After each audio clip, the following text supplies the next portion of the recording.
Hello friends, आज हम CDP का पहला क्लास शुरू कर रहे हैं। ये आज पेडागोजी का पहला क्लास है। इसके बाद मैं इसको डिटेल में भी पढ़ाने की कोशिश करूँगा टॉपिक वाइज।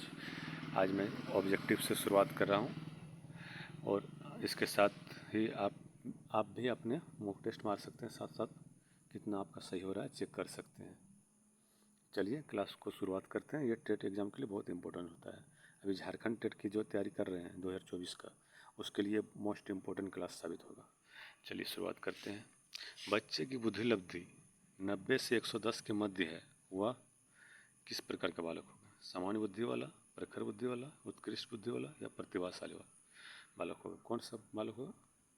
वो कैसा बच्चा रहेगा? सामान्य बुद्धि का बच्चा होगा। जिसका बुद्धि लब्धि 90 से 110 के बीच होगा वो सामान्य बुद्धि का होगा। ठीक है, चलिए आंसर देख लीजिए। सामान्य बुद्धि आंसर आप पहले लगाइए, उसके बाद में आंसर दिखाऊंगा। पहले आप गेस कर सकते हैं अपना मॉक टेस्ट के अनुसार। ठीक है, चलिए दूसरा नंबर क्वेश्चन का आंसर बताइए। बच्चे के लिए निःशुल्क एवं अनिवार्य शिक्षा का अधिकार अधिनियम कितने वर्ष के बच्चे के लिए लागू है? 6 से 14 वर्ष, 7 से 13 वर्ष, 5 से 11 वर्ष, 6 से 12 वर्ष। कितने वर्ष के लिए था निःशुल्क एवं अनिवार्य शिक्षा अधिकार अधिनियम, जो कि 86वां संविधान संशोधन लागू हुआ था? कब? ये 2002 का संविधान संशोधन था, मगर लागू हुआ था 1 अप्रैल 2010 में। उसमें क्या प्रावधान था? 6 से 14 वर्ष के बच्चे को निःशुल्क शिक्षा प्रदान किया जाए। ठीक है, तो क्या होगा इसका आंसर? चलिए देख लेते हैं। 6 से 14 वर्ष। ठीक है, चलिए आगे देखते हैं। एक बच्चे की बुद्धि और विकास के अध्ययन की सर्वाधिक अच्छी विधि कौन सी है? कौन सी विधि होगी? मनोविश्लेषण विधि, तुलनात्मक विधि, विकासीय विधि या सांख्यिकी विधि? आप गेस कीजिए कौन सी होगी। चलिए आंसर देख लेते हैं। ये विधि होगा आपका विकासीय विधि। चलिए देख लेते हैं विकासीय विधि। ठीक है, चलिए आगे चलते हैं। गार्डनर ने 7 बुद्धि का अधिगम निर्धारित किया, इनमें से कौन सा नहीं है? उसने 7 बुद्धि का अधिगम जो निर्धारित किया था उसमें से कौन सा नहीं है? स्थान संबंधी बुद्धि, भावात्मक बुद्धि या फिर अंतर्व्यक्तिक बुद्धि या भाषात्मक बुद्धि? कौन सा बुद्धि नहीं था उनका? गार्डनर के बुद्धि के अधिमान में ये निर्धारित कौन सा नहीं था? भावात्मक बुद्धि नहीं था। ठीक है,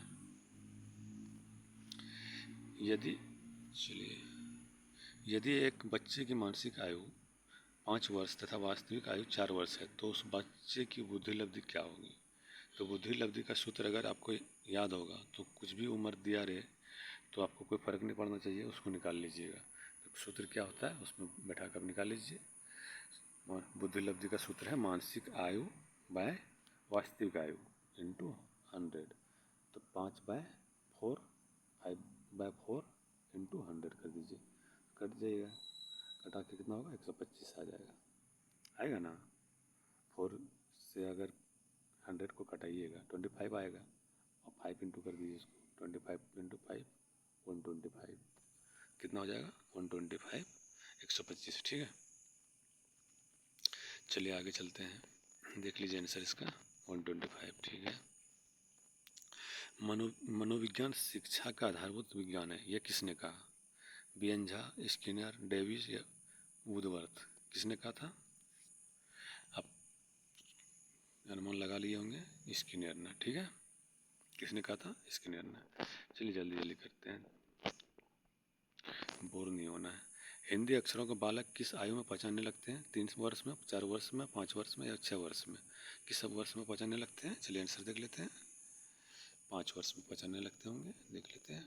5 वर्ष में। ठीक है, एलेक्सिया क्या है? पढ़ने की अक्षमता, लिखने की अक्षमता, सीखने की क्षमता या सुनने की क्षमता? क्या है एलेक्सिया? अब लगा लिए होंगे, पढ़ने की क्षमता। ठीक है, प्याजे की औपचारिक संख्यात्मक अवस्था किस आयु अवधि तक मानी जाती है? 0 से 2, 2 से 7, 7 से 11, 11 से 15? मारिए अनुमान। चलिए आंसर देखते हैं। 11 से 15 होगा, 11 से 15 वर्ष। ठीक है, चलिए गर्भ 10 नंबर क्वेश्चन में है, गर्भ में बालक को विकसित होने में कितने दिन लगते हैं? 150 दिन, 280 दिन, 390 दिन, 460 दिन, कितने दिन लगते हैं ये तो प्राय सबको मालूम होगा। 280 दिन लगता है। चलिए आंसर देख लेते हैं, 280 दिन। ठीक है, चलिए आगे जाते हैं। किस मनोवैज्ञानिक ने अपने 3 वर्षीय पुत्र का अध्ययन किया? किसने किया था? पेस्टोलॉजी, वाटसन, स्टैनले हॉल या जेम्स सल्ली? किसने किया था? किसने किया था? लगा लिया होंगे आंसर। चलिए मिला लेते हैं आंसर को। पेस्टोलॉजी, किसने किया था? पेस्टोलॉजी ने। ठीक है। बालक का विकास होता है सिर से पैर की ओर, पैर से सिर की ओर, दोनों ओर से, या इनमें से कोई नहीं? किधर होता है बालक का विकास? सिरोमुखी होता है। आप पढ़े होंगे विकास का अवस्था में, तभी पढ़े होंगे। सिरोमुखी विकास होता है। सिरोमुखी मतलब सिर से पैर की ओर होता है। चलिए इनका आंसर देख लेते हैं। बालक का विकास किस तरह होता है? सिर से पैर की ओर। ठीक है। विकास के संबंध में गलत कथन है। क्या गलत कथन है? विशिष्ट से सामान्य की ओर चलता है, ये तो नहीं है। सार्वभौमिक प्रक्रिया है, ठीक है। दिशा सिर से पैर की ओर होता है, सही है। वर्तुलाकार है, गति है, ये भी सही है। विशिष्ट से सामान्य की ओर तो नहीं होता है, सामान्य से विशिष्ट की ओर होता है।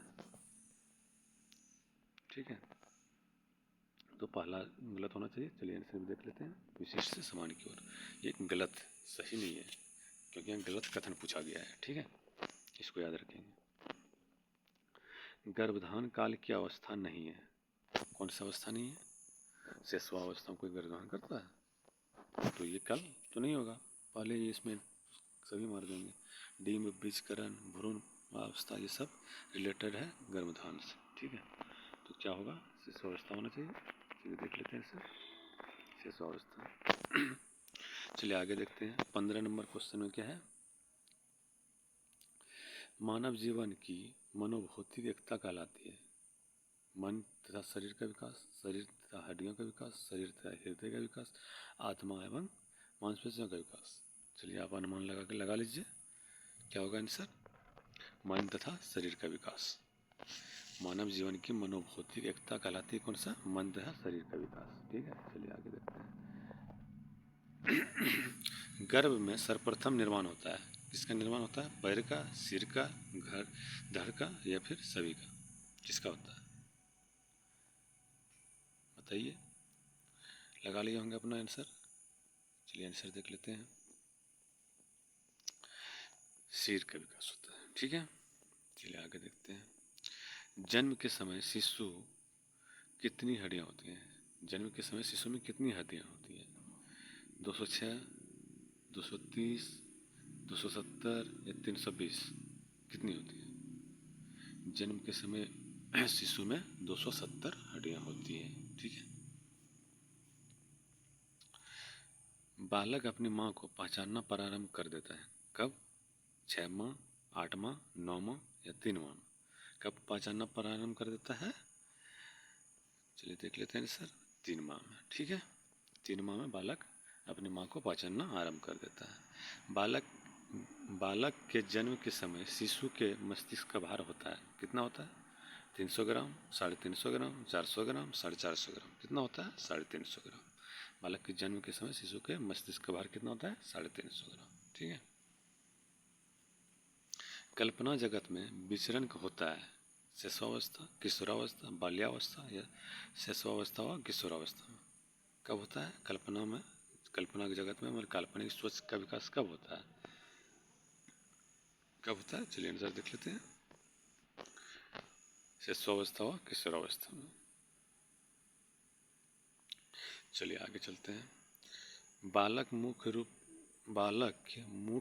रंगों की पहचान कर लेता है, मतलब बालक मुख्य रंगों की पहचान कर लेता है कि किस उम्र में करने लगता है? 5 वर्ष, 2 वर्ष, 3 वर्ष, 4 वर्ष? 5 वर्ष में। ठीक है, चलिए आगे देखते हैं। छोटे छोटे वाक्यों को बोलना तथा 3 पहियों की साइकिल चलाना, यह कार्य किस अवस्था में होता है? शिशुअवस्था, बाल्यावस्था, किशोरावस्था, प्रौढ़ावस्था? किस अवस्था में होता है? चलिए देख लेते हैं। किस अवस्था में शुरू होता है? शिशुअवस्था में। शिशुअवस्था में ही 3 चक्कर वो चलना शुरू कर देते हैं। ठीक है, निम्न में से किस घटना की ओर बालक सर्वप्रथम आकर्षित होना प्रारंभ करता है? प्रकाश, माँ, ध्वनि या भोजन? किसमें करता है? प्रकाश। किस घटना की ओर बालक सर्वप्रथम आकर्षित होना प्रारंभ करता है? प्रकाश का। ठीक है, चलिए, बालक की जिज्ञासा को क्या जाना चाहिए? क्या क्या जाना चाहिए? दमन, शांत, उत्तेजित या सक्रिय? क्या क्या जाना चाहिए बालक की जिज्ञासा को? बोलिए। चलिए आंसर देख लेते हैं, शांत किया जाना चाहिए।